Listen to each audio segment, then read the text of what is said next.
I woke up today and made $50,000 in the share market in one day. And before you click away and go, okay, like what is Sim getting at? Must be nice. Let me explain. I did not day trade. I definitely did not gamble, and I did not buy some hype coin or NFT. I've been investing in broad market index funds slowly, consistently, and patiently for a very long time. And when tariffs started shaking up the market, I was not worried. I kept investing steadily, and in fact, I put some more money into the market because I thought we might be getting a little bit closer to the dip. And as a result, my portfolio saw a very nice spike. But here's the thing, I didn't know tariffs were coming. I did not predict the market. I am not some investing guru. I knew the market would eventually rebound, but I just followed some very boring but powerful principles that honestly anyone can apply. Today, I want to break down the 5 timeless investing lessons that I have learned from Warren Buffett that have really helped me build up my portfolio. There's no fluff, there's no guesswork, there's just a very simple strategy that anyone can use. So let's get into it. Also, before we get into the episode, guys, I have an announcement. I got engaged. You can see if you're watching on YouTube, I have henna or mendi on my hands. So happy, so excited, so fun. Didn't really know if that day would ever come for me, but this is an investing account. So while I won't be diving into the details of how we met and all those really fluffy things, I will be sharing the numbers. So how much the wedding budget is going to be, how we break it down, how we're going to combine our finances or not combine our finances and how we figure that all out. So the money stuff will come. But back to the more important part of today, the first investing lesson that I learned from Warren Buffett was be greedy when others are fearful and fearful when others are greedy. And this quote that he came up with is more of a contrarian take, but it's also about emotional intelligence. It's about investing. And according to a 2023 study by Dalber, the average equity investor underperforms the S&P 500 by around 4 to 6% annually. And you might be thinking, well, that's embarrassing. How can you make such a mistake by investing less than the S&P 500? That's meant to be the benchmark. That's what you're meant to beat.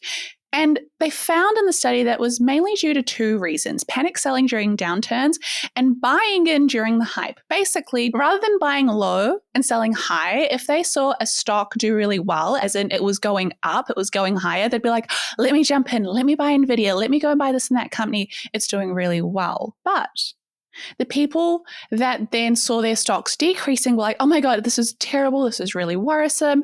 I'm going to lose it all. Everyone else is jumping out. Let me jump out. And it was very much like you are buying when the price is high and you are selling when the price is low. And when Warren Buffett said, be greedy when others are fearful and fearful when others are greedy, the first time I heard that, I was like, okay, what kind of emotional intelligence regulation do you need to have? Because I have not met many people in my life that can listen to that advice and actually do it. When you see your share portfolio going down, when I saw my portfolio in the red, did any part of me want to put more money into something that looks like it's losing money? Absolutely not. But I did it. And what I did in early April, when the market was dropping, I think it was I'm not American, Liberation Day, I think it's what it's called. I put in a lot of money. And guys, I'm obviously very privileged. I have other businesses, so I have cash in some accounts. Pulled it out, paid the tax, and then put around 190,000 USD into the market, which then did really well in subsequent days because the market had its highest S&P 500 return since the war, since the GFC, more higher single day increase than COVID. It was very impressive. Did I know that was going to happen? Absolutely not. Did I know it was going to increase over the long term? Yes, that was my assumption. But when people are freaking out, that is a time to go, okay, what are the long-term investments that I want to hold that are on sale, as opposed to, oh my God, everyone's freaking out. I should freak out. What do I do? It's keeping things together. I think the best way to think about this is when you are younger and your friends are all in relationships and everyone's getting engaged and you're like, should I go and do it? And you pull a Kim Kardashian and you find a guy that's 6'8", his name's Chris Humphries, and you're just like, I'm 30, I need to get engaged, I need to get married, and you jump on to that, and then 72 days later, you're like, I've made a mistake. Kim should have waited for the right person, but she got fearful because everyone else around her, Courtney's got a baby, Chloe's married to Lamar, and she made a decision based on what everyone else was doing instead of waiting to do what was right for her. Be greedy when others are fearful, and fearful when others are greedy. The second thing Warren Buffett taught us is never invest in a business that you do not understand. A 2021 paper from the CFA Institute found that investors who focused on companies they understood and what researchers call their circle of competence had high conviction and lower turnover and basically allow them to have better long-term returns. What does that mean? Well, when you have your circle of competence, I like to imagine it like a round circle, and in there are topics that you personally are quite knowledgeable about that other people aren't. Like, for example, my mum is a teacher. So my mum has a really good understanding of the teaching world, of the curriculum. She has a really good understanding of child development, more than the average person. So if she sees a company that is trying to make things for children, she has a better hunch based on her personal circle of competence if that company will do well. Whereas for myself, I do not have children. I have not worked in that field. So I do not know if something would be a good investment or a good company to invest in based on, if it's good for kids or not. I can make a guess. I could be like, oh, that seems like it will do well, but she has a better idea. My circle of competence is basically made up of either like your higher education that you took or your personal life experiences or maybe things that you've been involved in terms of your hobbies. So I would like to say I'm pretty good at investing. I'm very good at health because I had a healthcare background. I have a really strong understanding of like medical devices. I have a strong understanding of medical research. And so when companies like that come up, I can really understand it. And I can, for lack of a better term, smell if there's BS. Like I can smell if they're trying to use large words to sound smart because I'm like, I don't really think so. I don't really think that's that impressive. Whereas someone else might come into that space and go, I don't know what's going on. They're using such big terms, but it sounds impressive. So maybe I should buy into it. And because I'm a science girly, I wanted to get into it. There's this thing called the fluency heuristic, which in psychology shows that we are more likely to make better decisions when we understand something intuitively. And so if you're investing in complex businesses that do not make sense, you're basically falling victim to this thing called narrative bias, where instead of buying something because it makes sense, it's a good investment, you're buying into hype rather than real fundamentals. And Warren Buffett has a really great story of this where he does not invest early in tech startups because he figured out before the early 2000s, there were these new companies coming about like Yahoo and Google. And he was like, I don't understand. How does Google make money? They make money through ads? But people aren't paying for this. Like, how does it work? And so, yes, he missed a lot of the great large investments and the large sort of returns that those companies made. But he also avoided the tech bubble crash where in the early 2000s, the market dropped significantly because people were just like, the way we are with AI right now, people were like, pets.com, it's going to do really well. Books.com, it's going to do really well. And so by being quite humble enough to be like, hey, I know a lot, but I don't know everything. He was like, I understand consumer companies. I understand Coca-Cola. I understand the moat that they have around this. This is what I'm going to invest in. I don't really get tech companies. I'm going to leave it. That was really helpful to me because rather than thinking to myself, I need to know a little bit about everything, I need to pretend like I know what's going on. There are some industries that I look at and like, I'm trying to learn about AI. I am going to do I've started looking into doing like a Google AI course just so I can learn. Google offers like courses in different industries just so I can learn what AI is and how it works and like the deep learning. And it's really outside of my comfort zone. So I want to get better at it. But am I going to invest in AI companies because of what the market is saying and it seems like really a good hyped opportunity? Probably not. The third rule that I follow from Warren Buffett is that it is far better to buy a wonderful company at a fair price than a fair company at a wonderful price. I did not believe this like the first couple of times I heard this quote because I was like, oh, I don't know. Like, as someone that's a cheapskate, as someone that likes to just, spend as much time as I can to get the best deal, I want a fair price and I want like a good company at a fair price. And not just fair price, I want a wonderful price. Like I want to be able to say, oh yeah, I bought that and it was so cheap. Like when someone compliments me on an outfit, I love being able to say like, oh, this top, it was on sale. Oh, this thing, I got it for so much cheaper. Oh, this car, yeah, I was able to negotiate the price down. Like there's something satisfying as if my like self-worth depends on how many discounts I accumulated over the years. Like, no one is going to say when I pass away at my funeral, like, Simran was so great as a person and she always got a discount. Like, that is not going to happen. But what Warren Buffett is trying to say is that it is so much better to buy a really, really good company at maybe a fair price, not like the cheapest price, than to buy an okay company, but the price of the company is really cheap and you get a good deal. And it's all about this idea of quality investing. And a study from AQR Capital Management found that high quality stocks, so those that had consistent earnings, low debt, and really strong profit margins, not high revenue, they tended to outperform low quality stocks by around 5% annually over multiple decades. And that makes sense. High quality stocks do better than low quality stocks. But high quality stocks are not always the cheapest stocks. They're not always the ones that are like on sale all the time. And so you start thinking, well, I want to invest, but I want to get the good stuff, but I want it at a cheap price. And can I do that? Is that even possible? And so mentally, I had to actually really shift my mindset on this. Instead of like chasing cheap companies or chasing undervalued companies all the time that might rebound, I found that it was a lot smarter to buy great businesses, even if they were not in a deep discount. Look, I still love a discount. I still appreciate a discount, but over time, quality wins. And it's so much harder to understand, but I'm starting to see it more now in my own portfolio. Now, the fourth quote that I really love by Warren Buffett is that the stock market is a device for transferring money from the impatient to the patient. And I don't know why, but this just feels like a mic drop moment. This feels like the sassiest thing Warren Buffett has said. I have a theory that he is a very, very sassy man, and I'd love to meet him one day. But this is backed by science. JP Morgan did some research, and they found that if you missed just the 10 best days in the market over a 20-year period, your returns would be cut in half.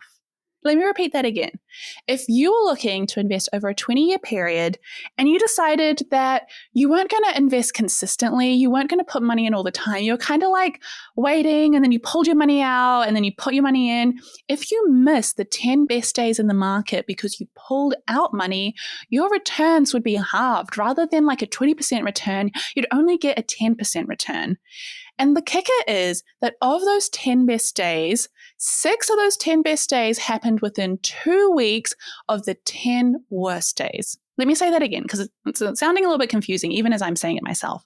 6 of the 10 best days of the market happened 2 weeks after the 10 worst days. So when the worst days in the market occurred, kind of like what happened when tariffs started going off, that was horrific. But if you were an investor that pulled your money out, sold your shares, you were so worried, you're like, the market's horrible, you would have missed out on the best days because 2 weeks after the worst days, some of the best days occurred in the market. So the people that stayed invested, or the people like me that stayed invested and invested more during those worst days, ended up doing a lot better because time in the market is so much better than timing the market. If you're an impatient investor, if you're checking your account every day, if you're pulling money out and putting money in and waiting for things to move, Warren Buffett believes that you will lose money. And who will get that money? Well, the people that are dollar cost averaging, they're investing the same amount every single week or every single month. They're not worried about what the market is doing, and they're very patient. They understand that this is a long game, 10, 20, 30 years. You are taking money from the impatient people that are trading, and that money is flowing right into the account of people like you and me because you listen to Girls That Invest, you buy and hold, we follow Warren Buffett's advice, and we are here for the long run. And of course, this is not going to be something that is just like fluffy. There is some science behind it. Behavioral finance calls this the time horizon risk. And the longer your horizon is, if you're like, hey, I'm investing till I'm 65, the more predictable your returns are compared to someone that was like, hey, I'm investing for 3 or 4 years. In fact, the S&P 500 has never had a negative return in any 20-year period up till now. Now, past performance does not guarantee future success, but on a day-to-day basis, it's only positive around 53% of the time. So if you put money in today and you need that money tomorrow, only half of the time will you see your shares go up. That's very scary. But if you're investing for 20, 30, 40, 50 years, that risk starts to get a lot smaller. And so being patient is not just like a virtue, it is a strategy. And being a patient person myself, I have to say this has really, really, really paid off. Besties, the final investing strategy that I've learned from Warren Buffett is that the most important investment you can make is in yourself. I know, can you believe it? It is so cheesy. This is obviously personal, but again, backed by data. A Georgetown study found that investing in personal education yielded results of 14 to 20% annually. If the market's only returning 7%, 14 to 20% annually is a pretty good return on investment, and like I said, much better than the share market. And also, the World Economic Forum looked into this as well and found that financial literacy alone increases a person's wealth accumulation by 20 to 30 years. It is one thing to have a lot of money. Like if I had no idea how to invest, how to save, how to budget, and I won the lotto and I got $1 million, I would probably blow all that money. I would probably ruin my life. I would probably just spend it all. And in all honesty, a lot of lotto winners have had very sad and horrific experiences because they have been given all this money without the help that they need. And actually now, a lot of times when lotto winners in most countries win lotto, win millions of dollars, they also have a compulsory or a free financial advisor to help them manage their money, because it just isn't something you can do without having a little bit of learning, without having a little bit of background. But it's quite simple, right? Like the more I pour into myself, and Warren Buffett told me to do this, the more I pour into myself, the more I'm going to get an output. You know, what I watch, what I read, what I listen to, it affects my mood. If I'm watching all the worst things that are happening in the world, all the worst news, I'm spending time with very negative people, I'm surrounding myself with people that say whatever you're born into is how you'll die. You can never work your way out of the financial situation that you were born in. If I just believe that and absorb that information, even if I don't believe it, if I just surround myself with that, my output is going to be the output of someone that doesn't want to work hard because I don't think it's going to make much of a difference. It's going to be someone that, I'd rather just enjoy now and spend more of my money because I don't really believe that the market's going to be that helpful. And in the same way, by taking time to invest in myself, by listening to amazing podcasts that I love, reading amazing books, turning up to talks by investors or chatting with them, surrounding myself with amazing investors that I've met all around the world, from the UK to the US to Australia, New Zealand, putting all of that in my little head, you'd hope something sticks. You'd hope that by some form of osmosis, if I hear 100 good things, I hope I just pick up 2 of them. I hope that sticks in me. And therefore, I hope I make actions based on that I go, okay, so these women have an angel investing group where they angel invest into different companies. And I would surround myself by these women. And then they invited me to angel invest with them. And now we put money into companies that we believe in. And that's how I learned how to angel invest. Or I learned that, I really want to start investing in real estate when I was younger. So I'd listen to lots of real estate podcasts, go to real estate seminars, real estate webinars, read real estate books, and became quite confident and knowledgeable about real estate to the point where I started growing my portfolio in real estate. And actually now I feel very, very comfortable and confident. And when my friends buy houses, I'll accompany them on open homes and be like, what about this? This is wrong. Needs to be fixed. Whatever it is, if it's buying a course, reading a book, watching videos like these, subscribing to our Girls That Invest newsletter called Stock Market Tea, where we just share weekly information, whatever it is that you do to invest in yourself, that is the compound interest that will never stop paying off, as cheesy as that sounds. And I honestly don't think that at the time of recording, the $50,000 gain I had was a fluke. It came from years of investing. It came from putting my money where my mouth is. It came from understanding how, some of the world's best investors invest. And whilst I did not expect that it would happen in a day, I definitely thought it would happen over time.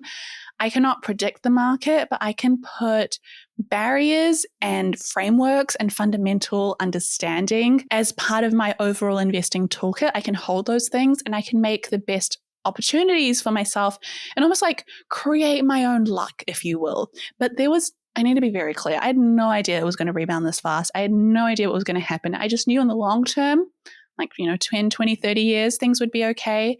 And I hope that this episode has been helpful. If you can think of any single thing that you learned from this, please DM Girls That Invest. Let us know. Take a screenshot of this, put it on your Instagram story. The best way that we can grow this channel and have more people learning how to invest is by sharing it with them. And so with that, I'll see you next week.